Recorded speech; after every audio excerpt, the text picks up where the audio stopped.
போன 3 வருஷம் போன 3 வருஷம் நல்ல மழை, எங்களுக்கு மழை பொழிவு. நாங்கள் தமிழ்நாட்டுக்கு 400 டிஎம்சி தண்ணியை திறந்தோம். 177.25 டிஎம்சி தான் தரணும். நாங்கள் 400 டிஎம்சி கொடுத்தோம். ஆனால் அதை அவங்க எடுத்து வச்சுக்காத தூக்கி கடலில் விட்டுட்டாங்க அந்த தண்ணி. அண்ணா இதெல்லாம் விவாதத்துக்கு வருமா? மேட்டூர் அணையை கொள்ளளவே ஒரு 90 டிஎம்சி தான். 400 டிஎம்சி தண்ணி நாங்கள் எங்கே நிற்க வைக்கிறது? முதல்ல உன்னால நிற்க வைக்க முடிஞ்சது அந்த தண்ணியை? அந்த வக்கீலெல்லாம் சாதாரணமாக வைக்க முடியாதுங்க. இவர் விவசாய குடும்பத்தில் சாதாரண குடும்பத்தில் பிறந்தான்றார் செந்தில் பாலாஜி. ஒரு ஏழை குடும்பம்ன்றாரு. ஒரு லட்சாதிபதி கூட அவங்க அப்பா கிடையாது. இவர் பீரியட்லேயே அவங்க அப்பா ஒரு லட்சாதிபதி கூட கிடையாது. ஒரு சாதாரண ஒரு ஆள், ஒரு கிராம பள்ளியில், ஒரு அரசு பள்ளியில், கிராம பள்ளியில் படித்து வந்தவர்.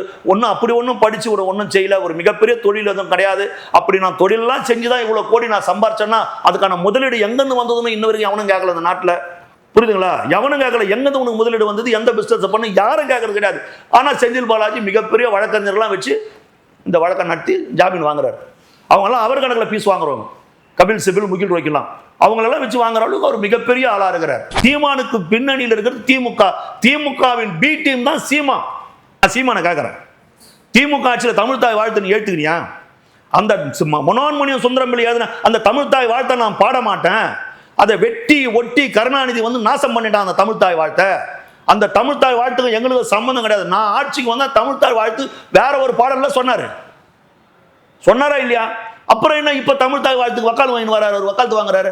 சுந்தரனார் பல்கலைக்கழகத்தில், மனோன்மணி பல்கலைக்கழகத்தில் தமிழ் தாய் வாழ்த்து நீங்க எப்படி 3வது பாட்டே நாங்க 3வது பாடினா உனக்குன்னா 30வது பாடினா உனக்கு என்னடா?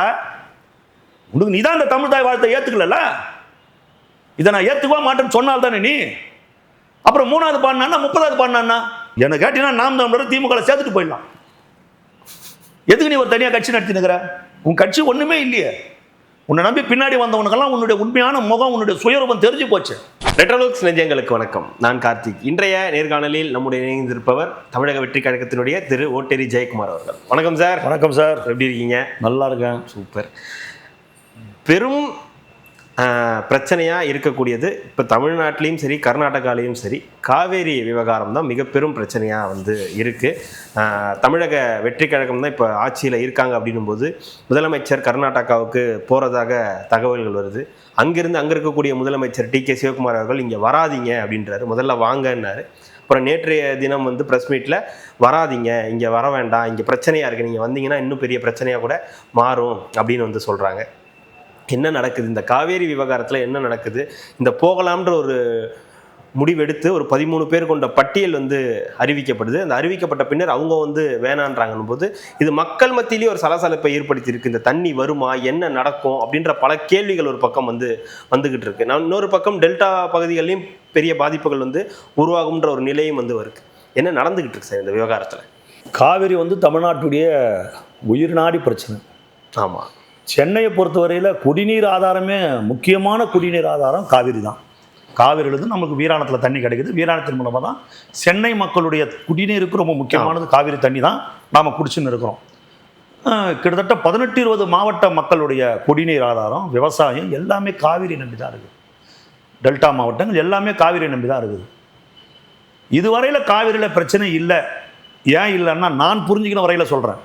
ஏன் இல்லைன்னா, வருண பகவான் எப்பொழுதெல்லாம் கருணை காட்டுகிறாரோ அப்பொழுதெல்லாம் பிரச்சனை இல்லை. அப்பொழுதெல்லாம் நமக்கு உபரி தண்ணியாவது வந்துடும். உபரி தண்ணி வருது. எப்பெல்லாம் மழை பொழிவு இல்லையோ அப்பெல்லாம் நாம பிரச்சனையை சந்திக்கிறோன்றது தான் உண்மை. ஆமாம். இதுல சாதிச்சவங்கன்னு எனக்கு தெரிஞ்சு பார்த்தா இவங்க இத்தனை ஆண்டு கால இந்த திராவிட ஆட்சியில் இவங்க என்ன சாதிச்சாங்கன்னு உண்மையிலே எனக்கு தெரியல. அப்படி சாதிச்சிருந்தா இந்த இன்னல், இந்த பிரச்சனை நம்மளுக்கு ஏற்படாது. சாதிச்சிருந்தா இப்போ நடுவர் மன்றம் அமைக்கிறாங்க. நடுவர் மன்றம் தன்னுடைய தீர்ப்பை, இறுதி தீர்ப்பை நடுவர் மன்றம் கொடுத்துருச்சு. 2007 கொடுத்துருச்சு. 2018 உச்சநீதிமன்றமும் தீர்ப்பு கொடுத்துருச்சு. 177.25 டிஎம்சி தண்ணீரை தமிழ்நாட்டுக்கு கொடுக்கணும்னு. இதுவரையில் அந்த 177.25 டிஎம்சி தண்ணீரை இந்த 2018க்கு அப்புறம் சொல்கிறேன். நான் நடுவர் மன்ற தீர்ப்புக்கு போல, உச்சநீதிமன்ற தீர்ப்பு கொடுத்ததற்கு பின்னால் சொல்கிறேன். 2018 இருந்து சொல்கிறேன். இதுவரையில் கொடுத்துருக்குறாங்களான்னு சொன்னால் இல்லை. இப்போ ஜூன் மாதம் 12ஆம் தேதி வழக்கமாக தண்ணீர் திறக்கணும். First starting. ஆமாம். ஜூன் 12 தான் கணக்கு. ஜூன் 12க்கு ஒரு குறிப்பிட்ட டிஎம்சி, ஜூலை 12 இப்படியே ஜூலை மாதம், ஜூன், ஜூலை, ஆகஸ்ட், செப்டம்பர்னு இப்படியே அது நீண்டு தான் போகும். இதுவரையில் ஒவ்வொரு மாதம் அவங்க கரெக்டாக தண்ணி கொடுத்தாங்களா? சரி, இன்னும் விளக்கமாக சொல்ல போனால் ஜூன் 12ஆம் தேதி நமக்கு கொடுக்க வேண்டிய தண்ணி ஒரு 9 டிஎம்சி நமக்கு கொடுக்கணும் ஜூன் மாதம். இப்போ நம்ம இருக்கிறது ஆகஸ்ட்டுக்கு வந்துட்டோம்.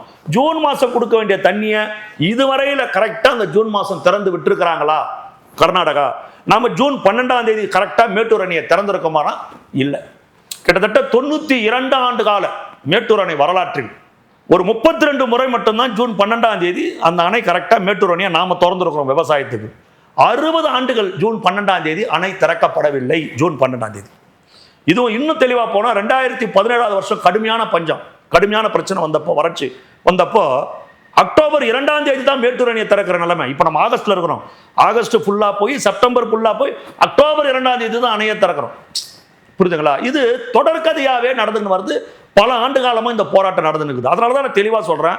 எப்பொழுதெல்லாம் இப்போ கர்நாடக முதலமைச்சர் கூட சொல்லியிருக்கிறாரு, இப்போ தமிழ்நாட்டுக்கு ஒரு டிஎம்சி தண்ணி கூட வரல, ஒரு கொஞ்சம் தண்ணி ஏதோ வந்திருக்குது. அந்த தண்ணி கூட நாங்கள் திறக்கல. அந்த பகுதியில் இப்போ இந்த மழையில் அந்த தண்ணி போயிருக்குது, தமிழ்நாட்டுக்கு போயிருக்குது. அந்த அளவுக்கு நாங்கள் தண்ணியை நிற்க வச்சிருக்கிறோம். நாங்கள் ஒரு சொட்டு கூட இன்னும் கொடுக்கல. ஆனால் கர்நாடகத்தில் எதுக்கு இந்த மாதிரி ஆர்ப்பாட்டம் பண்ணுறாங்க? அந்த தமிழ்நாட்டுக்கு போயிருக்கிற அந்த கொஞ்சம் தண்ணி கூட நாங்கள் கொடுக்கல. அந்த பகுதியில் பெய்த மழை, அந்த மழையால் அந்த தண்ணி போயிருக்குது. கர்நாடக முதலமைச்சர் நேற்று ஸ்டேட்மெண்ட் கொடுக்குறாரு. நான் கூட அவங்க தான் திறந்து விட்டாங்கன்னு நினைச்சேன். நேற்று ஸ்டேட்மெண்ட் கூட அந்த உபரி நீர் கூட கொஞ்சம் தண்ணி கூட. அப்போ எங்ககிட்ட தண்ணி இல்லைன்னு நாங்கள் சொல்லலை. குறிப்பிட்ட டிஎம்சி தண்ணி இருக்குது, ஆனால் அது எங்களுக்கு போதும். போன 3 வருஷம் நல்ல மழை, எங்களுக்கு மழை பொழிவு. நாங்கள் தமிழ்நாட்டுக்கு 400 டிஎம்சி தண்ணியை திறந்தோம். 177.25 டிஎம்சி தான் தரணும். நாங்கள் 400 டிஎம்சி கொடுத்தோம். ஆனால் அதை அவங்க எடுத்து வச்சுக்காத தூக்கி கடலில் விட்டுட்டாங்க அந்த தண்ணி. அண்ணா, இதெல்லாம் வாதத்துக்கு வருமா? மேட்டூர் அணையை கொள்ளளவே ஒரு 90 டிஎம்சி தான். 400 டிஎம்சி தண்ணி நாங்கள் எங்கே நிற்க வைக்கிறது? முதல்ல உன்னால் நிற்க வைக்க முடியுது அந்த தண்ணியை? உன்னால் நிற்க வைக்க முடியல. அந்த அளவுக்கு உங்கள்கிட்ட அணை இல்லை. இத்தனைக்கும் அணை கட்டக்கூடிய அத்தனை வாய்ப்புகளும் இருக்கிற மாநிலம் கர்நாடக மாநிலம். எங்களுக்கு அது கிடையாது. எங்களுக்கு அப்படியே சமமான மாநிலம், விவசாய மாநிலம். அது அணை கட்டணும்னா மழை அது இதெல்லாம் இருந்தாலும் அணை கட்ட முடியும். இது விவசாய பூமி. இது அப்படியே தமிழ்நாடு சமமாக இருக்கிற பூமி. இங்கே அவ்வளோ சுலபத்தில் அணை கட்ட முடியாது. புரியுதுங்களா சொல்றது? பண்ண முடியாது. ஆனால் அங்கேருந்து அவங்க தண்ணி திறந்து விடுறாங்கன்னா, உங்களால் முடியலன்னா தண்ணி திறந்து விடுற, நாங்கள் எப்படி அதை பண்ண முடியாது? அது கடைசியாக கடைமடைக்கு போய் அது கடலுக்கு போகணுன்றது தானே இயற்கை. 177.25 டிஎம்சி தண்ணி இதுவரையில் கர்நாடகா நமக்கு கொடுக்கல. இதுவரையில் கொடுக்கல. எப்பெல்லாம் மழை பெய்யுதோ, எப்பெல்லாம் அவங்க அணை உடையக்கூடிய ஒரு நிலை ஏற்படுதோ, எப்பெல்லாம் அவங்களால தண்ணியை தேக்க வைக்க முடியாத சூழ்நிலை வருதோ, ஒரு மழை வடிகாலாக தான் தமிழ்நாட்டை பயன்படுத்துறாங்க. அப்போ இத்தனை ஆண்டு காலம் தமிழ்நாட்டை ஆண்ட இந்த திராவிட கட்சிகள் என்ன செஞ்சது? நான் அதை தான் கேட்குறோம். என்ன செஞ்சது? புரியுதுங்களா? இப்போ நமக்கு கர்நாடகாவுக்கும் காவிரிக்கும் மைசூர் சென்னை மாகாணம், மைசூர் ராஜ மாகாணம், சென்னை மாகாணம் இருந்த காலத்தில், வெள்ளக்கார காலத்தில் 1924 ஒரு ஒப்பந்தம் போடப்படுது. அந்த ஒப்பந்தத்தை 1974 புதுப்பிக்கணும். 50 ஆண்டுகள் கழித்து 24 ஒப்பந்தம் போடும்போது அது மைசூர் சமஸ்தானமாக இருக்குது, இது சென்னை மாகாணமாக இருக்குது. ஆனால் 74 ஒப்பந்தம் போடும்போது இது தமிழ்நாடாக இருக்குது, அது கர்நாடகாவாக இருக்குது. ஆனால் 74 இந்த ஒப்பந்தத்தை புதுப்பிக்கணும். புதுப்பிக்க தவறியவர் கலைஞர் கருணாநிதி. ஏன் அவர் புதுப்பிக்கல? இதை கேட்கணுமா இல்லையா? இன்னைக்கு திமுக பேசுது, இன்னைக்கு திமுக அரசியல் செய்யுது. கர்நாடகாவில் இருக்கிற சினிமா தியேட்டர்ல இருந்து தளபதி விஜயுடைய படத்தெல்லாம் கிழிக்கிறாங்க, அவருடைய பேனர்லாம் ஓடிக்கிறாங்க. அவருக்கு எதிராக கர்நாடகாவே கொந்தளிச்சு போயிருக்குது. அங்க இருக்கிற விவசாய அந்த மொழி வெறி பிடித்தவர்கள் விவசாய சங்கத்தில் அங்க கலவரம் பண்றாங்க தளபதி விஜய்க்கு எதிராக. கர்நாடகத்தில் ஒட்டுமொத்தமா தமிழ்நாட்டு முதலமைச்சர் எடுத்து பிரச்சாரம் பண்றாங்க.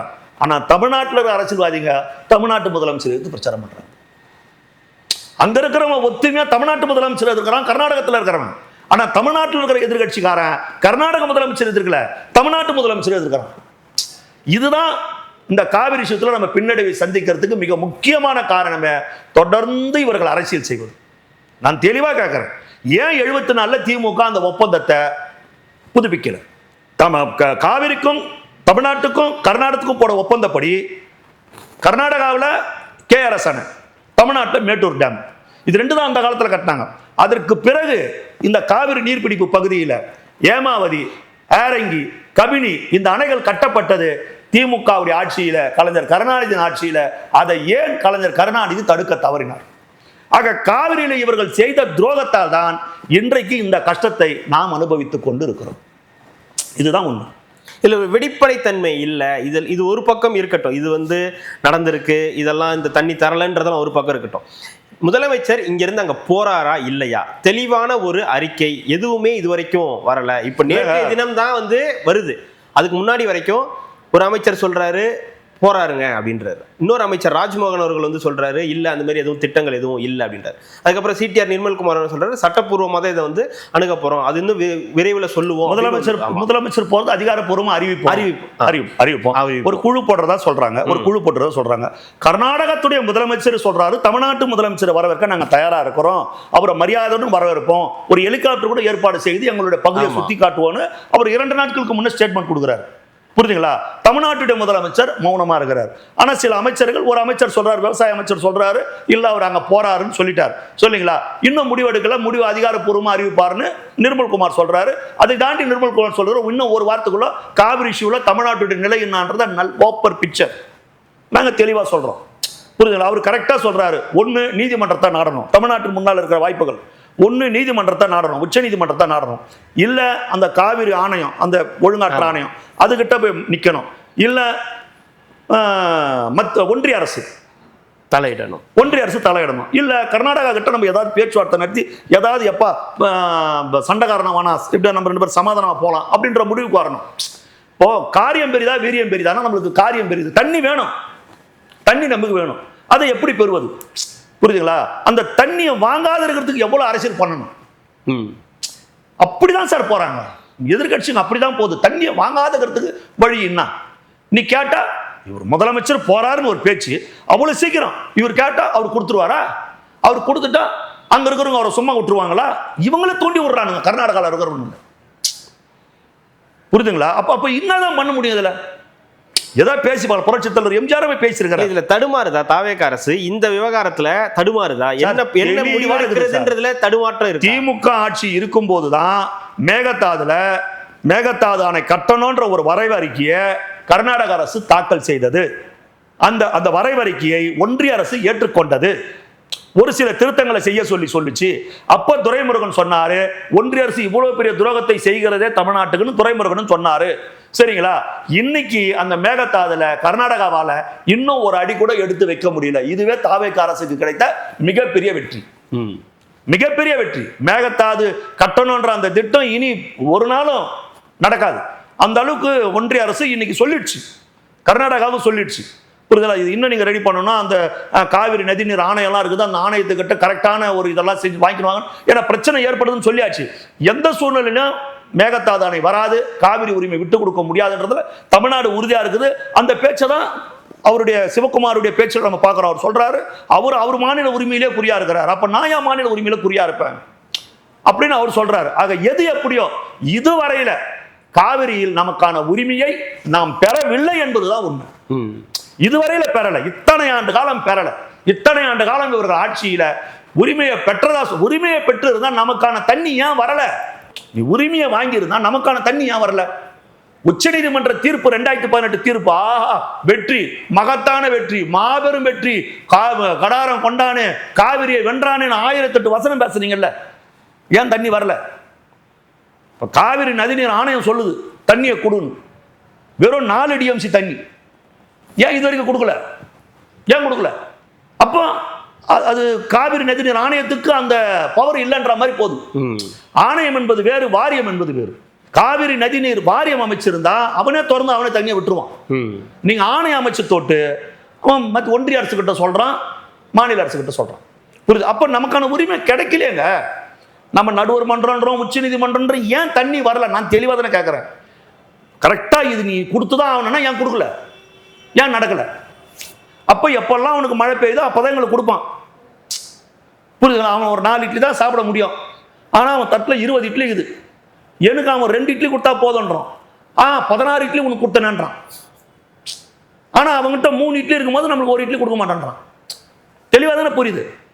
புரியுதுங்களா? அவனுக்கு எப்பெல்லாம் தண்ணி அதிகமா வருதோ, அவன் ஆனா ஒடியக்கூடிய சூழ்நிலை வருதோ, வடிகால தான் தமிழ்நாட்டை பயன்படுத்துறான். இதுதான் நம்ம காவிரியில நாம் அடைஞ்ச வெற்றி. அது நம்ம உச்ச நீதிமன்றத்துக்கு போனாலும் சரி, இல்லைனாலும் சரி, நம்ம எந்த ஒரு ஆணையத்துக்கு போனாலும் சரி, இல்லைனாலும் சரி, அவன் நம்மளுக்கு திறந்து விட்டு தான் ஆகணும்.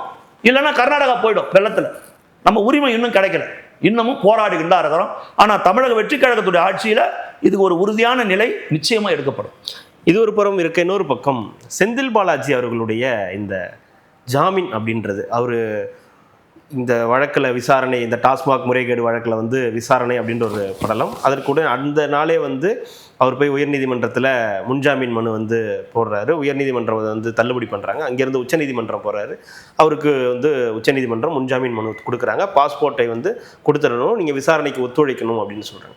தொடர்ந்து இந்த செந்தில் பாலாஜி மற்றும் அந்த விசாகன் அப்படின்ற அந்த ஐஏஎஸ் இவங்க மேலே இருக்கக்கூடிய அந்த விவகாரம் என்னவா இருக்கு? தொடர்ந்து செந்தில் பாலாஜியை ஒரு டார்கெட் பண்றாங்க. செந்தில் பாலாஜி தான் குறியா இருக்காரு, தாவேகாவுக்கும் முதலமைச்சர் விஜய் அவர்களுக்கும் செந்தில் பாலாஜி ஒரு குறியா இருக்காரு அப்படின்னு. செந்தில் பாலாஜி மட்டுமல்ல, ஏவாவேலுக்கும் லுக் அவுட் நோட்டீஸ்லாம் கொடுத்தாங்க. அவர் மேலேயும் வழக்குகள்லாம் ஏவாவேலு மேலே பண்ணாங்க. சிவசங்கரையும் விசாரிச்சுட்டு கூப்பிட்டாங்க. இன்னும் பல அமைச்சர்களை விசாரணைக்கு அழைக்க போறாங்க. செந்தில் பாலாஜி எல்லாரை விட அதிகமாக ரமணா படம் மாதிரி இதுல யார் நம்பர் 1? ஏய், அவன் வாங்கியிருப்பானடா சேகர் பாபு, நம்மளோட இல்ல அவனோட நீ தான் ஜாஸ்தி வாங்கியிருக்கிற, யார் நம்பர் 1 அவங்கள கூப்பிடுற கதை இருக்குது. சரிங்களா? அப்போ செந்தில் பாலாஜி எந்த துறைக்கு போனாலும், இப்போ அதிமுக இருக்கிறார் செந்தில் பாலாஜி, அதிமுக போக்குவரத்துறை மந்திரியா இருக்கிறாரு. அப்போ கண்டக்டருங்கிட்ட டிரைவர்கிட்ட வேலை வைக்கிறதா பணம் வாங்குறாரு, நிறைய ஊழல் பண்ணியிருக்கிறாரு. அவர் ஊழல் செஞ்சிருக்கிறாருன்னு திமுகவுடைய லஞ்ச ஒழிப்புத்துறை தான், திமுக ஆட்சியில் தான் இவர் மேல வழக்கு போடுது, இவர் மேல வழக்கு நடத்துது. அவங்க போட்ட வழக்கில் தான் இவர் சிறைக்கு போறாரு. அதில் அமலாக்கத்துறை வரும் சேர்ந்துக்குது. சரிங்களா? அவங்க போட்ட வழக்கில் தான் இவர் சிறைக்கு போறார் செந்தில் பாலாஜி. அப்புறம் அதே செந்தில் பாலாஜி உத்தமனாக்கி அவரை பரிசுத்தமாக்கி உள்ள இவர் திமுகவே சேர்த்துக்கிறார் செந்தில் பாலாஜி. இங்க வந்ததுக்கு அப்புறமும் இவர் வந்து மதுவிலக்குத்துறை மந்திரி ஆகிறார், அங்க 1008 பிரச்சனை பண்றாரு. மின்சாரத்துறைக்கு போறாரு, அங்க 1008 பிரச்சனை. எந்த இடத்துக்கு போனாலும் இன்னைக்கு மந்திரி பதவியே இல்லை, ஒரு எம்எல்ஏவா இருக்கிறார். ஆனா அப்ப கூட தாவேகா எம்எல்ஏக்களை பேரம் பேசுற, இந்த ஆட்சியை கவுக்கிற வேலைகளில் ஈடுபடுறாரு. ஆக எங்கேயுமே குற்றம் செய்வதுன்றது அவருடைய உடன் பிறந்த ஒரு வியாதியா இருக்குது. அவரு அதை மாத்திக்கவே மாட்டேன்றார். அப்ப அவரை தானே கேட்பாங்க. தப்பு நடந்திருக்குதுல, டாஸ்மாக்ல தப்பு நடந்திருக்குதுல. இப்ப டாஸ்மாக்ல ஒரு 100 கடை கவர்மெண்ட் கணக்குல இருக்குது. ஒரு பேச்சுக்கு உதாரணத்துக்கு ஒரு 100 கடை தான் கவர்மெண்ட் கணக்குல இருக்குது. ஆனா 200 கடை நடந்திருக்குது. 100 கடை அரசு கஜானாவுக்கு அந்த பணம் போல, கவர்மெண்ட் கெஜெட்லயே கிடையாது. இந்த 100 கடை தான் கவர்மெண்ட் கணக்குல இருக்குது. 200 கடை நடக்குது. 100 கடை வந்து கரூர் கம்பெனி மட்டும் தனியாக நடக்குது. அதுக்கான மொத்தமும் சிஐடி காலனி ஸ்டாலின் வீட்டுக்கு போயிருக்குது. அவங்களுக்கு போய் அந்த வருமானம். இப்படி பார், இந்த கடையில் பாரே இல்லை, இது பிரச்சனை, இத்தனை பாரை கேன்சல் பண்ணிட்டோன்றாங்க. ஆனால் அந்த பாரை கேன்சல் பண்ண சொன்னாங்களே தவிர எல்லா இடத்துலையுமே பார் நடந்திருக்குது. கவர்மெண்ட்டுக்கு அந்த பணம் வரல, இவங்களுக்கு தனிப்பட்ட முறையில் அந்த பணம் போயிருக்குது. இப்போ இந்த குறிப்பிட்ட கடையில தான் சரக்கு வாங்கணும்னா டூப்ளிகேட் சரக்கு கடைகளில் விற்கிறது. இந்த குறிப்பிட்ட சரக்கை மட்டும் தான் நீ விற்கணும்னு சொல்லிட்டு அந்த கடைக்காரங்களை நிர்பந்தப்படுத்தி அந்த பொருளை விற்க விடுறது. இப்போ 100 ரூபாய் பொருளை 110 ரூபா 120 ரூபான்னு விற்கிறது. ஒரு பிராந்தி பாட்டில் பொட்டிக்கு இவ்வளோ ரூபா, பீர் பாட்டில் பொட்டிக்கு இவ்வளோ ரூபா, ஒயினுக்கு இவ்வளோன்னு சொல்லிட்டு இப்படி ஒரு பெட்டிக்கு இவ்வளோன்னு சொல்லிட்டு பார்ட்டி பண்ணு வாங்குறது. டெண்டர்ல முறைகேடு, இப்படி ஏகப்பட்ட முறைகேடுகள் அந்த டாஸ்மாக் நிறுவனத்தில் மிகப்பெரிய முறைகேடு நடந்தது. அது பல கோடி ரூபாய் அந்த முறைகேடு ஆதாரப்பூர்வமாக சொன்னால். அதனால தான் உயர்நீதிமன்ற நீதிபதி இளந்திரையன் அவர்கள் மிக தெளிவாக அவருக்கு முன்ஜாமீன் ரத்து பண்ணும்போது முகாந்திரம் இருக்கிறது, இவரை காவலில் வைத்து விசாரிக்கணும் அப்படின்னு சொல்லிட்டு தான் முன்ஜாமீன் ரத்து பண்றாரு. அதுக்கு மேல அவர் போய் உச்ச நீதிமன்றத்துக்கு போய் அங்க இருக்கிற கபில் சிபில், முகில் ரோக்கின்ற மிகப்பெரிய ஜாம்பவான் வழக்கறிஞர்கள்லாம் பிடிச்சி வச்சு அவர் வாதாடி முன்ஜாமீன் வாங்கியிருக்கிறார். சரிங்களா? இப்போ அந்த வக்கீலெல்லாம் சாதாரணமாக வைக்க முடியாதுங்க. இவர் விவசாய குடும்பத்தில் சாதாரண குடும்பத்தில் பிறந்தான்றார் செந்தில் பாலாஜி. ஒரு ஏழை குடும்பம்ன்றாரு. ஒரு லட்சாதிபதி கூட அவங்க அப்பா கிடையாது. இவர் பீரியட்லேயே அவங்க அப்பா ஒரு லட்சாதிபதி கூட கிடையாது. ஒரு சாதாரண ஒரு ஆள், ஒரு கிராம பள்ளியில், ஒரு அரசு பள்ளியில், கிராம பள்ளியில் படித்து வந்தவர். ஒன்றும் படித்து ஒன்றும் செய்யல. ஒரு மிகப்பெரிய தொழில் எதுவும் கிடையாது. அப்படி நான் தொழிலெல்லாம் செஞ்சு தான் இவ்வளோ கோடி நான் சம்பாரிச்சேன்னா அதுக்கான முதலீடு எங்கேருந்து வந்ததுன்னு இன்ன வரைக்கும் எவனும் கேட்கல இந்த நாட்டில். புரியுதுங்களா? எவனும் கேட்கல எங்கேருந்து உனக்கு முதலீடு வந்தது, எந்த பிஸ்னஸ் பண்ணு, யாரும் கேட்கறது கிடையாது. ஆனால் செந்தில் பாலாஜி மிகப்பெரிய வழக்கறிஞர்லாம் வச்சு இந்த வழக்கை நடத்தி ஜாமீன் வாங்குறாரு. அவங்கெல்லாம் அவர் கணக்கில் பீஸ் வாங்குறவங்க. கபில் சிபில், முகில் ரோக்கிலாம் அவங்களெல்லாம் வச்சு வாங்குற அளவுக்கு அவர் மிகப்பெரிய ஆளாக இருக்கிறார். புரியுதுங்களா? அவ சட்டம் நம்ம நீதிமன்றத்தில் நெருங்க முடியாத நபர், ஒரு தொடக்கூட முடியாத நீதிமன்றம் சார், அதாவது தொடக்கூட முடியாதுன்னா எல்லாம் பார்த்துட்டு தானே மக்கள் பார்க்குறாங்கல்ல. அவர் நம்ம நீதிமன்ற தீர்ப்பு அங்க இல்ல, நான் ஜெனரலா கேட்கிறேன். அவங்க முன்ஜாமீன் கொடுக்கறது அவங்களுடைய முடிவு, நீதிபதிகளுடைய முடிவு. நான் அங்க போகல.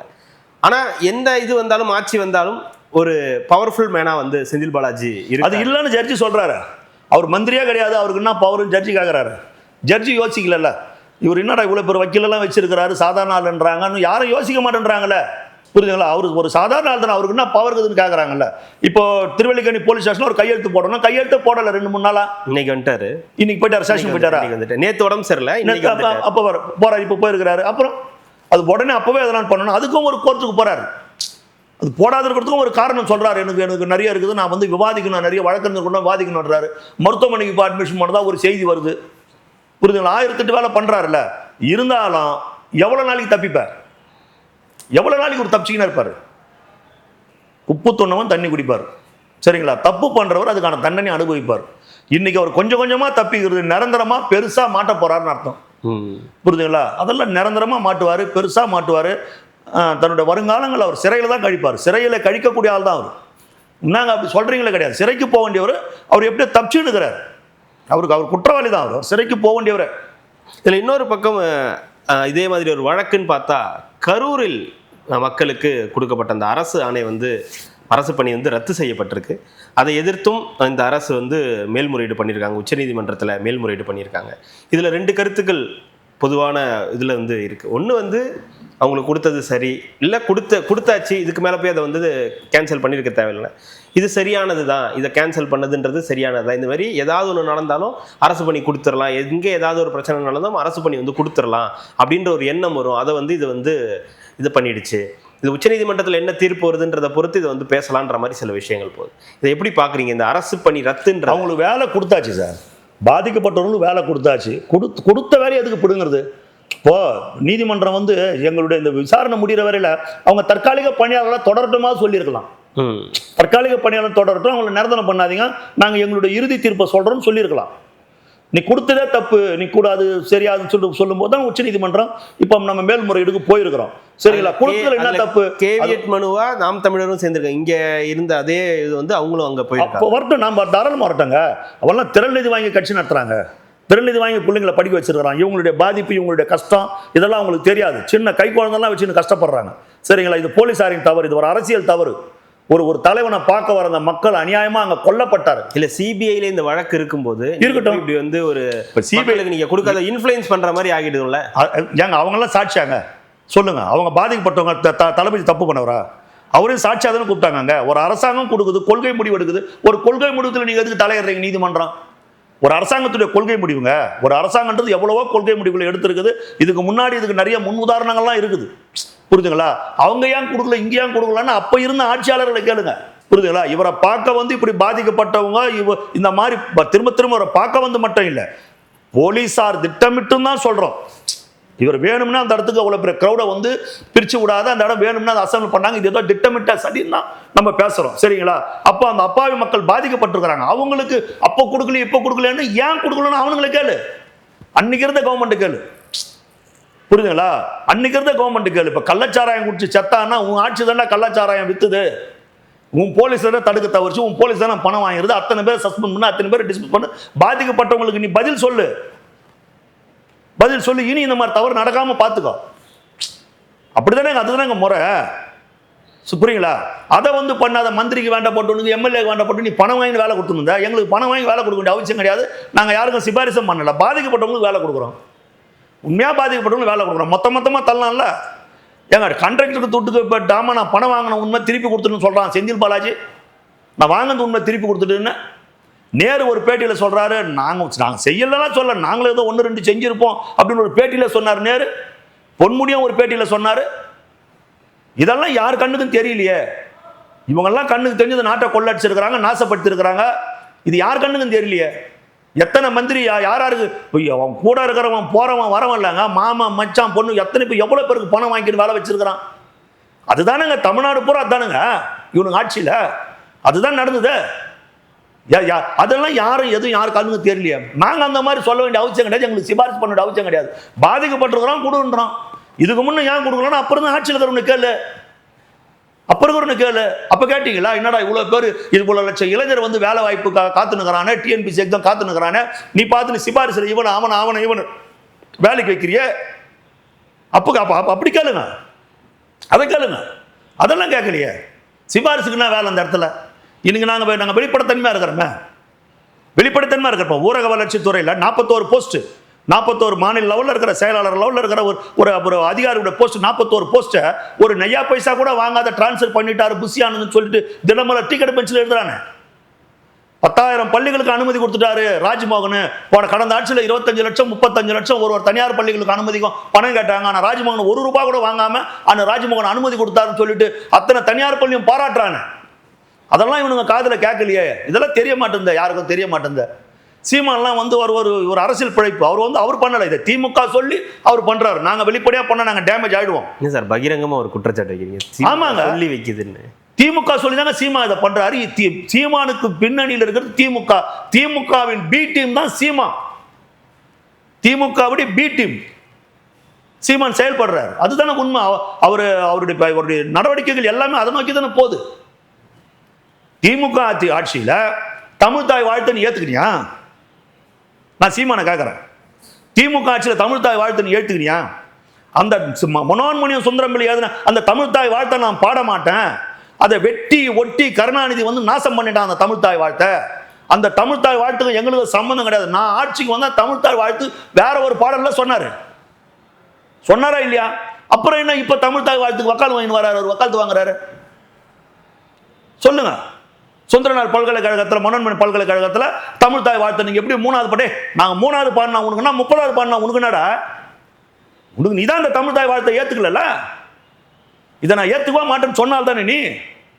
அப்புறம் 3வது பாடினா 30வது பாடினா உனக்கு என்ன பிரச்சனை? அப்ப அரசியல் பண்ற திமுக சொல்றத ஸ்டாலின் சொல்றதை கேட்டு செயல்படுற. இதனால திமுக ஸ்டாலினுக்கு தான் அவருக்கு ஹெல்ப் பண்ணுகிறாரு. சீமானுக்கு மிகப்பெரிய பாதிப்பு. இதனால பாதிப்பு தான் சீமானுக்கு. இனி சீமா வந்து என்ன கேட்டீங்கன்னா நாம் தமிழர் திமுக சேர்த்துட்டு போயிடலாம். எதுக்கு நீ ஒரு தனியாக கட்சி நடத்தினுக்கிற? உன் கட்சி ஒண்ணுமே இல்லையே. உன்னை நம்பி பின்னாடி வந்தவனுக்கெல்லாம் உன்னுடைய உண்மையான முகம், உன்னுடைய சுயரூபம் தெரிஞ்சு போச்சு. காங்கிரஸை ஒழிப்பேன்னு கட்சி ஆரம்பிச்ச, திமுகவை ஒழிப்பேன்னு கட்சி ஆரம்பிச்ச, ஈழத்தில் 1.5 லட்சம் என் சொந்தங்களை தொப்புள் கொடி உறவுகளை கொன்னு குவித்தவன் அன்றைக்கு இருந்த மத்திய அரசும் இந்த திமுகவும் சேர்ந்து தான் கொன்னு குவித்தது. இவர்களை விடமாட்டேன்னு சொல்லி தான் நீ கட்சி ஆரம்பிச்சு வந்த. அது எல்லாத்தையும் விட்டுட்டு உன்னுடைய நிலைப்பாடு இலங்கை தமிழர்களுக்காக உண்ணாவிரதம் உட்கார்ந்த, இலங்கை தமிழ்நாட்டு மீனவர்களை சுட்டுக் கொன்ற இலங்கை சிங்களப்படை எதிர்த்து ஆர்ப்பாட்டம் செய்த தளபதி விஜய்க்கு எதிராக நீ திரும்பிட்டிய. நாம் தமிழருடைய கொள்கை நீ எப்பவும் நீ அடமான வச்சுட்டு போயிட்டிய. உன் கட்சிக்கு கொள்கைங்கிறது ஒண்ணும் கிடையாது. திரள் நீதிக்காக நீ கட்சி நடத்தினுக்கிற. வேற எதுக்காக நீ கட்சி நடத்துற? திரள் நீதினு ஒண்ணு இல்லை. உனக்கு யாரும் ₹1 கொடுக்கலன்னா நீ கட்சியை நடத்த மாட்டேன். போடா, எனக்கு என்னடா தேவையில்லைன்னு விட்டுட்டு போயிடுவேன். இன்னொரு பக்கம் இந்த மார்க்கண்டேயன் கைது செய்யப்பட்டார் இல்லையா, அவருடைய ஜாமீன் மனு வந்து தள்ளுபடி பண்ணப்பட்டிருக்கு. அவருடைய மகன் வந்து பேசிய வீடியோ வந்து பெரிய அளவுக்கு வைரல் ஆச்சு.